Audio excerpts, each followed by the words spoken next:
India need 135 runs. అసలు టీమిండియాకు గెలిచే ఛాన్స్ ఉందా? ఒకవేళ ఉంటే ఎంత పర్సెంట్ ఉంది? ఒకవేళ గెలిపిస్తే ఎవరు గెలిపించాలి? ఆ విషయాల గురించి మాట్లాడదాం. సో థర్డ్ డే వీడియో నేను చేయలేకపోయాను అనమాట, కొన్ని ఇంటర్నెట్ ఇష్యూస్ కారణంగా.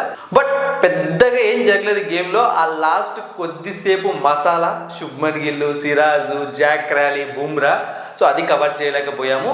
అయితే మీ అందరికీ డౌట్ రాలేదా ఎందుకు వాళ్ళను మన వాళ్ళు రెచ్చగొట్టారు? అంటే వాళ్ళు రెచ్చగొట్టారు, మనమే రెచ్చగొట్టాము. బట్ మన సైడ్ నుంచి ఎందుకంటే వాళ్ళు టైం వేస్ట్ అనుకున్నారు, కానీ మన వాళ్ళు ఎక్కువగా రియాక్ట్ అయ్యారు.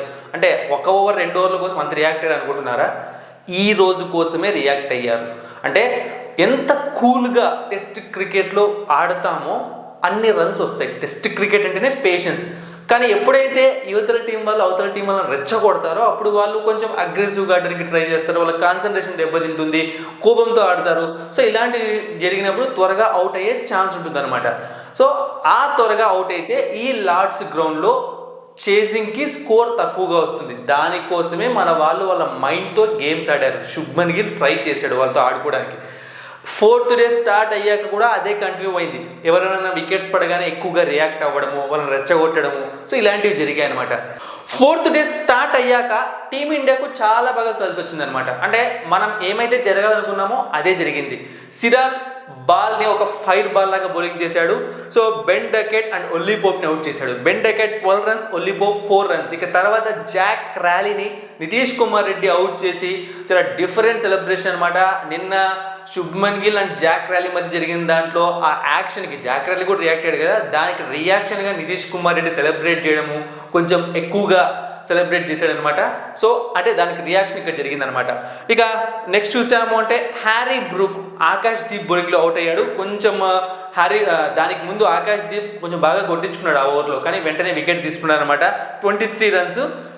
ఇక ఇక్కడ నుంచి గేమ్ మొత్తం మన సైడ్కి పూర్తిగా తిప్పేసాడు అనమాట. ఎందుకంటే ఈ వికెట్ పడే ముందు వరకు, అంటే ఈ వికెట్స్ పడ్డాక England is in very comfortable position. వాళ్ళు ఖచ్చితంగా ఒక 250 వరకు వెళ్తారని అందరూ ఎక్స్పెక్ట్ చేశారు. కానీ అన్ఎక్స్పెక్టెడ్ వాషింగ్టన్ సుందర్ గేమ్లోకి వస్తారని చెప్పి ఇంగ్లాండ్ వాళ్ళు ఎక్స్పెక్ట్ చేయలేదు. టీమిండియా అంటే మనం ఫ్యాన్స్ కూడా ఎక్స్పెక్ట్ చేయలేదు. కంప్లీట్ టర్న్ అనమాట. ఎందుకంటే తను తీసుకున్న వికెట్స్ వాషింగ్టన్ సుందరు జో రూట్ని క్లీన్ బౌల్ చేశాడు 40 రన్స్ దగ్గర.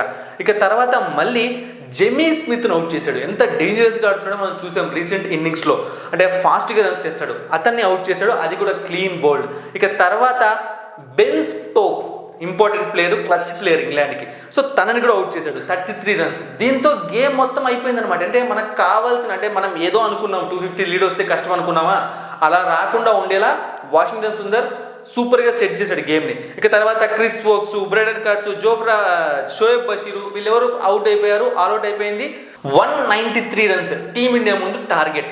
అయితే 193 కూడా ఒక రకంగా కష్టమైన స్కోరే, కానీ మనం ఎక్స్పెక్ట్ చేసిన దానికన్నా మంచి స్కోర్ అనమాట. అయితే ఓవర్స్ ఎక్కువగా ఉన్నాయి, ఒక రోజంతా ఉంది, ఈజీగా మన వాళ్ళు కొట్టేస్తారు అనుకున్నారు. కానీ పిచ్చు వాళ్ళకి ఎలాగైతే 38 రన్స్లో 6 వికెట్స్ పడ్డాయో, సో మనకు కూడా అంతే కష్టంగా ఉంటుంది. ప్రివ్యూ వీడియోలో క్లియర్గా చెప్పా, 4th డే 5th డే ఇక్కడ బౌలింగ్ పిచ్ అయిపోతుంది, 3rd డే బ్యాటింగ్ అనుకూలిస్తుంది. సో అది క్లియర్ కట్గా లాస్ట్ జరుగుతుందనమాట. ఏ గ్రౌండ్లో పిచ్ రిపోర్ట్ మారిపోయినా లార్డ్స్లో మాత్రం పిచ్ రిపోర్ట్ మారలేదు. ఎగ్జాక్ట్గా ఆ పిచ్ ఎలా బిహేవ్ చేయాలో అలానే బిహేవ్ చేస్తుంది. రేపు ఇంకా కష్టంగా మారుతుంది ఈ పిచ్. సో అంత ఈజీ కాదు కొట్టడం. సో తక్కువ స్కోరే ఉంది కదా 193, మన వాళ్ళు కొట్టేస్తారు అనుకుంటే టోటల్ అడ్డం తిరిగిందనమాట కథ మొత్తం. యశస్వి జైస్వాల్, జోఫ్రా ఆర్చర్ బౌలింగ్లో డక్ అవుట్ అయిపోయింది. మన టీమిండియా కౌంట్ డౌన్ స్టార్ట్ అయిందిరా అని అందరికీ అర్థమైపోయింది అనమాట. ఇక తర్వాత కరుణ్ నేర్ ఈరోజు కూడా ఫెయిల్, 14 రన్స్. ఇక శుభ్మన్ గిల్, సో ఈ సిరీస్లో టాప్ స్కోరర్ తను 6 రన్స్. ఎప్పుడైతే శుభ్మన్ గిల్ వికెట్ పడిందో అప్పుడు టీమిండియాకు డేంజర్ బెల్స్ స్టార్ట్ అయ్యాయి. ఒకవేళ శుభ్మన్ గిల్ వికెట్ పడకపోయిందంటే పరిస్థితి మనం విన్ అయ్యే ఛాన్సెస్ 90% ఉండేటివి. ఇప్పుడు అంటే 100% ఎవరికి ఉండదన్నమాట, ఎందుకంటే క్రికెట్లో ఏమైనా జరగచ్చు కాబట్టి. సో 90% ఉండేది. సో నైట్ వాచ్మెన్గా ఆకాష్ దీప్ వచ్చాడు, తనని కూడా బెన్ స్టోక్స్ వెనక్కి పంపించాడు. అంటే ఇక ఇన్నింగ్స్ ఎండ్ అయింది తన వికెట్తోనే 1 రన్. సో టోటల్గా టీమిండియాకి ఇప్పుడు 135 రన్స్ కావాలి. కేఎల్ రాహుల్ క్రీజ్లో ఉన్నాడు. ఇక తర్వాత నెక్స్ట్ ఎవరు వస్తారో మనకు తెలుసు, రిషబ్ పంత్. ఇప్పుడు ఈ ఇద్దరు రేపు ఎంతసేపు బ్యాటింగ్ చేస్తారు అనే దానిపైన టీం విక్టరీ ఆధారపడి ఉందన్నమాట. ఎందుకంటే 135 రన్స్ అన్నవి చాలా తక్కువ స్కోరు వన్ డే మొత్తం టెస్ట్ మ్యాచ్లో. ఎంత ఎక్కువసేపు ఆడితే అన్ని రన్స్ వస్తాయి. సో ఫాస్ట్గా కొట్టాలని ట్రై చేస్తే మాత్రం ఖల్లాస్ ఎత్తిపోతుంది సీను. రిషబ్ పంత్ రేపు జాగ్రత్తగా ఆడాలి, సాలిడ్ డిఫెన్స్ ఆడాలి. సో ఇప్పుడు కేఎల్ రాహుల్ ఎక్స్పీరియన్స్ అన్నది, అంటే ఆ పేషెన్స్తో ఆడడం అనేది టీమిండియాకు చాలా అవసరం అనమాట. అయితే ఇండియా గెలవడం ఇంపాసిబుల్ అని చెప్పట్లేదు. సో ఖచ్చితంగా ball is in our court. ఇప్పటికీ సెకండ్ డే చెప్పాను మన కోర్టులో ఉందని చెప్పి, ఇప్పుడు కూడా మన కోర్టులో ఉంది బాల్. సో నాకు తెలిసి 60% ఛాన్సెస్ ఉన్నాయి ఇండియాకి. ఏదో మీకు ఓవర్ హైప్ ఇవ్వడానికి ఈజీ కొట్టేస్తుందని చెప్పట్లేదు నేను. 60% ఛాన్సెస్ ఉన్నాయి, 40% ఛాన్సెస్ ఇంగ్లాండ్కి ఉన్నాయి.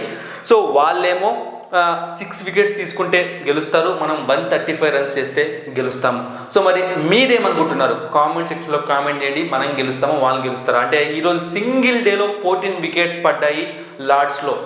సో సింగిల్ డేలో 14 వికెట్స్ పడినప్పుడు ఇంకొక డేలో 6 వికెట్స్ పడవా? సో చూద్దాం. ఇండియా గెలవాలని కోరుకుందాము, లార్డ్స్లో జెండా పాతాలని కోరుకుందాము. ఇక సెకండ్ ఇన్నింగ్స్లో టీమిండియా బౌలర్స్ పర్ఫార్మెన్స్ విషయానికి వచ్చాము అంటే బుమ్రాకు 2 వికెట్లు, సిరాజ్కు 2 వికెట్లు, నితీష్ కుమార్ రెడ్డికి 1 వికెట్, ఆకాష్ దీప్కి 1 వికెట్, వాషింగ్టన్ సుందర్కి జస్ట్ 12 ఓవర్స్లో 22 రన్స్ 4 వికెట్స్. అవి కూడా ఇంపార్టెంట్ వికెట్స్, గేమ్ టర్న్ అయ్యే వికెట్స్ పడ్డాయి. Thank you for watching and supporting me.